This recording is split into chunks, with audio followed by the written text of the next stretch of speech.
দেখুন বন্ধুরা, এখানে বাঁদর আর চিতাবাঘের কি একটা সৌন্দর্য মর্মত্মক খেলা। বান্দরটা কম না, বাঘটা কম না। এই দেখুন,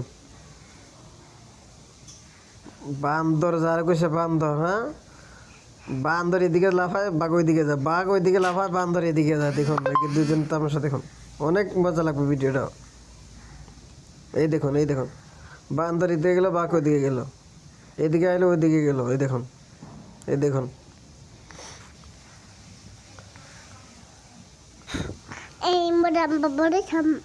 বাঘটাও ছাড়তেছে না, বান্দরও মানে ধরা দিতেছে না। এই দেখুন, এই দেখুন, মানে আর এইদিকে খেলা করতেছে, নাহলে বাঘ কখন বান্দরকে ধরতো। এটা মানে ছোটোকাল থেকে এক লোকা থাকছে না, ওই থাকতে থাকতে ওদের মানে একটা মহব্বত হয়ে গেছে গা, ভালোবাসা হয়ে গেছে গা, ওই হিসেবে মানে ওরা এক লোকা থাকতে আছে, এই হিসেবে মানে খেলা করতে আছে। কিন্তু এটা রিয়েল না, আসলে হলো তারা খেলা প্রীতি করতে আছে।